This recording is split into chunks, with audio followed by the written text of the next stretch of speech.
This is the Vectors coming to you live this morning. Physics 30 in the air.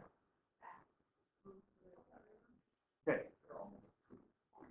We're looking at the questions from the end of the class yesterday, 61, page 61, 3, 4, 5. I drew a rough sketch of the graph that's used for 3 and 4 on here. So, when is the train's speed constant? It is between, now you guys correct me if I'm wrong, but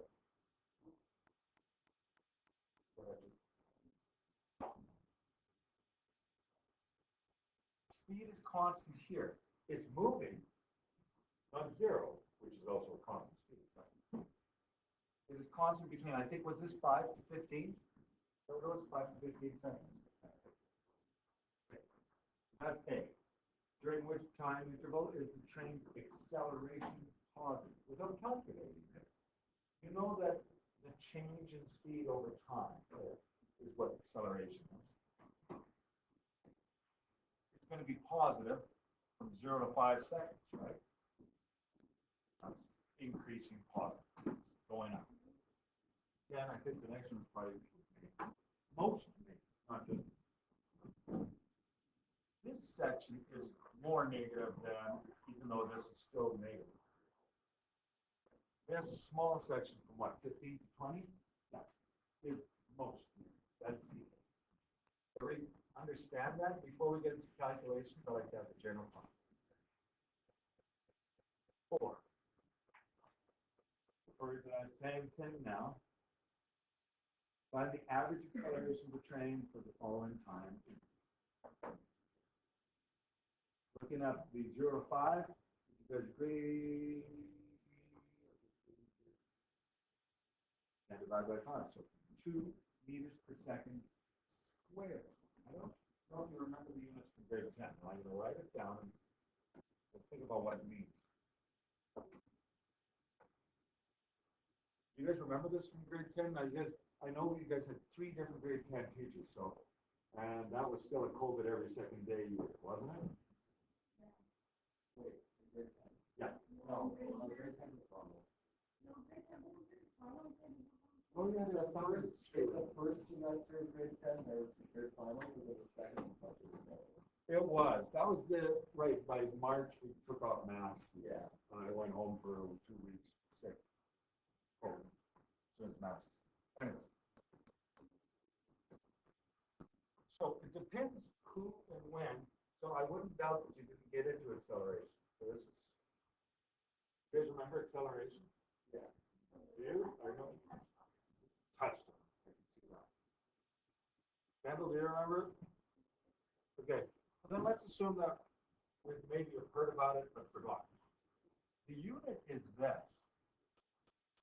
Meters per second squared. I want to talk to you about what that means.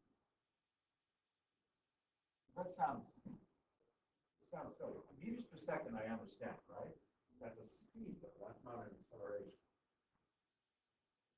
I'm still going to write it this way, but it's when you see it, you're going to think maybe it's more like 2 meters per second every second. That's the second squared. Now, you don't rewrite it, just listen.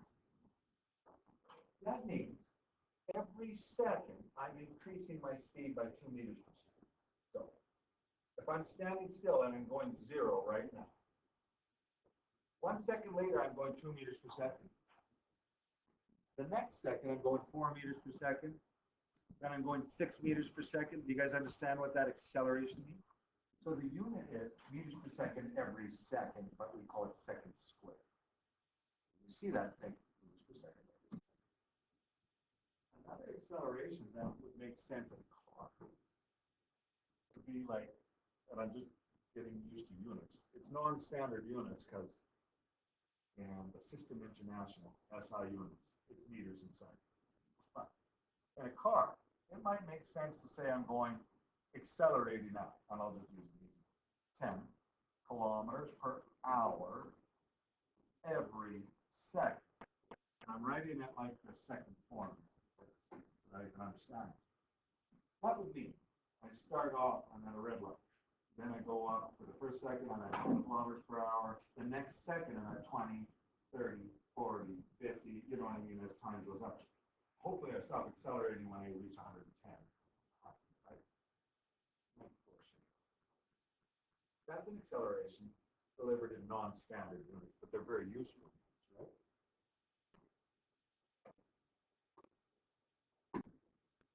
That's acceleration. We'll keep building on this idea. So B, 15 to 20 seconds. I can do that one, and I'm going to get a negative. I'm going to go 4. Remember, change in speed is always final minus initial, second minus first. I'm going 4 minus 10. That's negative. 4, 5 seconds. Negative 6 over 5. Since I'm including direction, not north or south, but I'm including whether it's positive or negative. 6 times 10. Wow. Before I'm saying 6.0.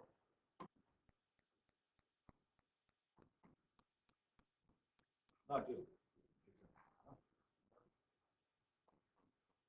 over 5 seconds. When I do this, I gave the answer in here. My book is too far away from me. Is it 4 minus? Yeah, it gives me 6. That's where I got the 6. I'm sorry. You already have this, I hope. You have negative 6 over 5, correct? Which is negative 1.2. I'm going to say meters per second squared. That means that I was going, and what was we going? 10 meters per second at the start, right? The next second, I'm going 8.8 meters per second. Then it goes down another in the following second. 7.6, and so on. That's how you're braking, you're slowing down. Making sense what that means? Now, a common word that we don't use in physics, so it comes up, decelerate. Let's just say negative acceleration, okay? But I think intuitively everybody understands what decelerate means, to slow down. Negative acceleration, though, doesn't mean to slow down. So that's why I try to avoid decelerating. Think of a negative acceleration that most people would call negative, that isn't slowing down necessarily. What happens when you gravity? Most people call down negative direction. If I drop this 2 meters, it's going to accelerate in the negative direction. So it would be a negative acceleration, approximately 10 meters per second. It's actually 9.8. You guys follow why I'm saying I don't call that deceleration? That same acceleration, why does this, when I throw it up, like, won't improve? Why did it stop at the top of that graph? Gravity. And it's accelerating, going against the direction of acceleration. That negative acceleration is what's pulling it towards your service, 9.8. And then it falls down again. Of acceleration. It's changing in a second. We're ignoring wind resistance. That's around. That's very dangerous, but it's fun to play. 0 to 40. Now 0 to 40, I'm going to just go up to the graph to 40 happens to be right there. So the change in speed from 0 to 40, I'm pretty sure I'm getting this right. Yep. Well, that was 0. This is 0. The actual net change in velocity is 0, right? How much time elapsed? 0. I don't care what unit you use, either that if it's 0.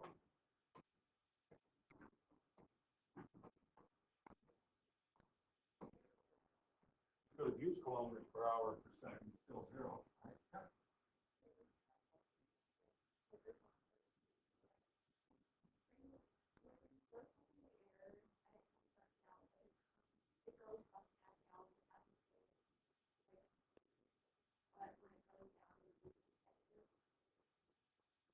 we're using some vocabulary. Speed, reset, and acceleration. When it goes up and down, the speed is changing every second. So you can define there's points where there's the same speed going up and down, but it's not a constant speed going up. Right? So I think you maybe meant acceleration, did you? Yeah, accelerates up, stops for like not a moment, it's a moment, a point in time, not a span. How's that? Yeah.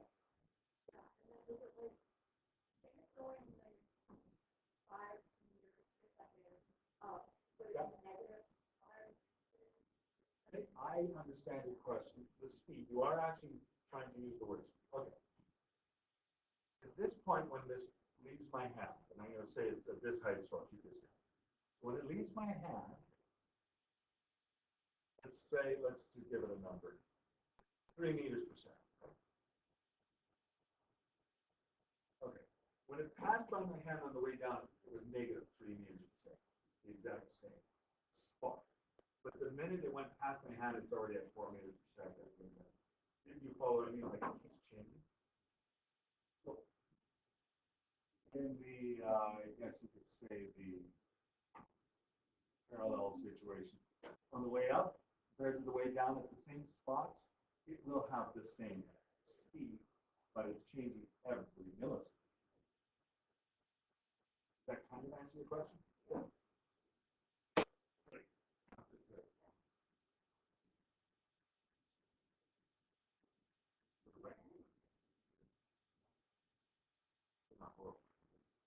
Okay, good. Get back. I just like a rubber hose. Nothing like a good rubber hose to excite a class. Right? Okay. 5.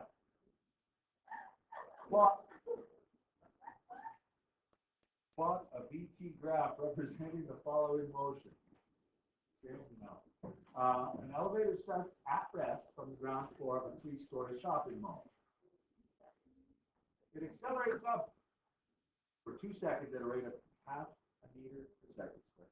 Continues up at a constant velocity of 1 second per constant and experiences constant downward acceleration. There's a rate of 4 seconds as it reaches the 3rd floor. Okay, I'm going to do a rough sketch. I gave you graph paper to do a more careful sketch.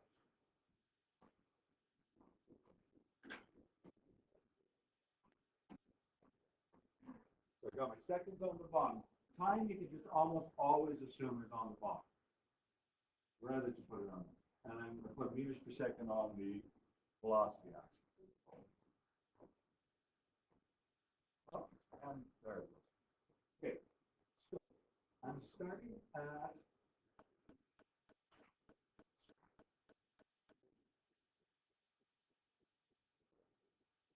rest. So the initial speed is 0. Then for the next 2 seconds, 12 seconds, just go for 18 seconds total, guys. Yeah. I'm just going to kind of put in 1, 2, 3, 4, 5, 7, 8, 9,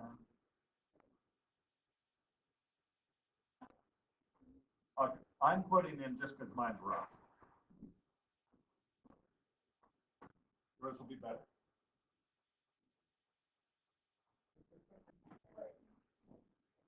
Or anyone. Okay, continuing on here. If this is going up at a rate of 0.5 meters per second for 2 seconds, I'm going to go up by, I'm going to pretend I've got grids here. Okay, this is my rate here. So I reached 1.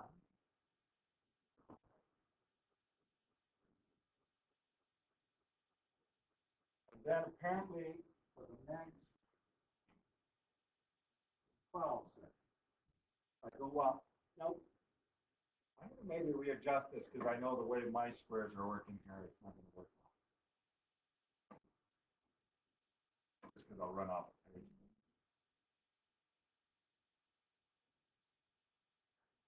This isn't drawn to scale. I'm going to call this 1. Because the initial thing has a slope like this. Then it's speeds up for 1 meter per second for 12 seconds. Now, that means it's going to be steeper, right? It's going to go at this steep for the next 12 seconds. Is that how you guys have it?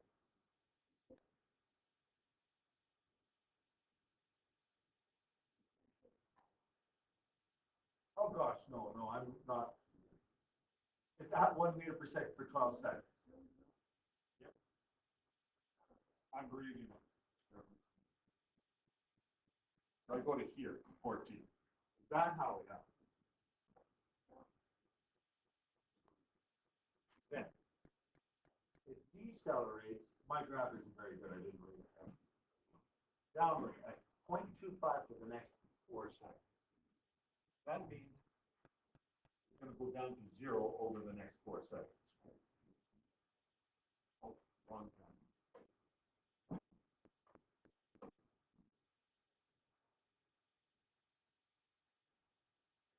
The graph should look something like that, right? Hope we use a better scale than that. That's all. Now, this is an elevator. Which direction was it traveling the whole time? Up. Right? Why does the graph then go down at the end, but it's still going up? You following?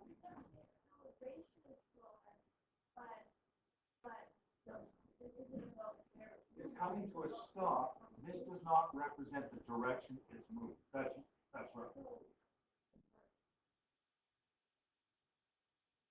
Okay. Okay. I want you to take a look at this graph now.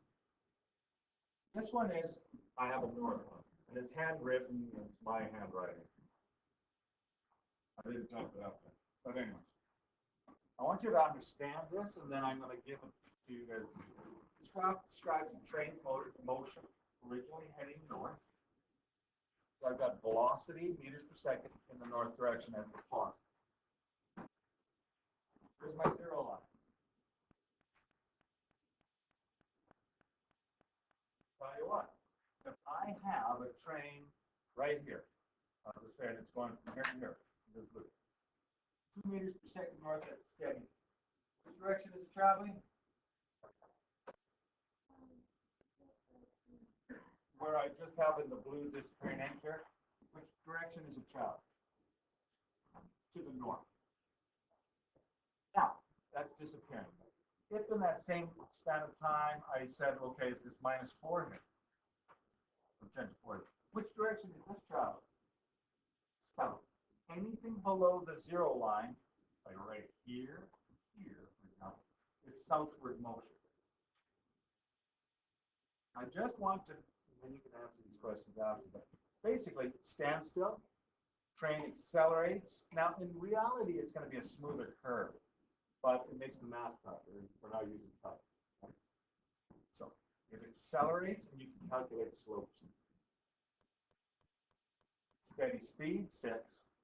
Then it puts on the brakes here and comes to 0. It stops for this portion. What happens right here?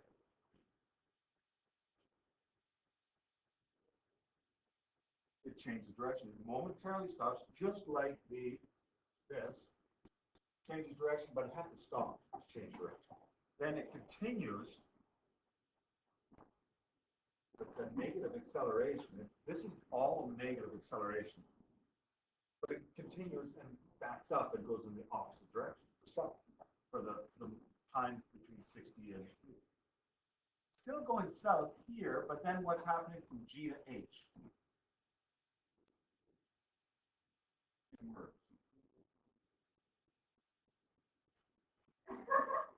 It's still traveling south, but it's coming back to 0. It's braking. Okay? So it reaches its fastest southward speed, or velocity, you could say, at that moment in time. Now the questions are, I kind of went over some of these. When did it reverse direction? We kind of went over that. Did it get back to the starting point? Don't know yet. Actually, just by looking, that's a calculation question. Don't know. When was it stationary? We kind of know that. When By the way, at the initial moment, count that, don't forget. There's 3 times extinction. When was it speeding up? And I say speeding up, so traveling faster in the south direction is still speeding up, even though it's negative on the frame. Slowing down, same kind of thing. That's not necessarily directional, like it could be south or north. How far did it go between the 10th and the 4th section? What direction? How far did it go between the 40th and 60th? What's the train's position at H? Sketching a displacement versus time graph might help you, not necessary though.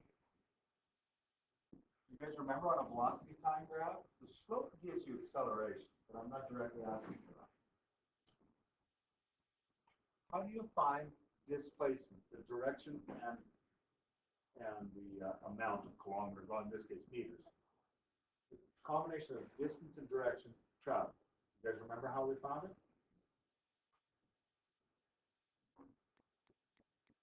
Yes, you don't. Do or don't? Nobody? On this?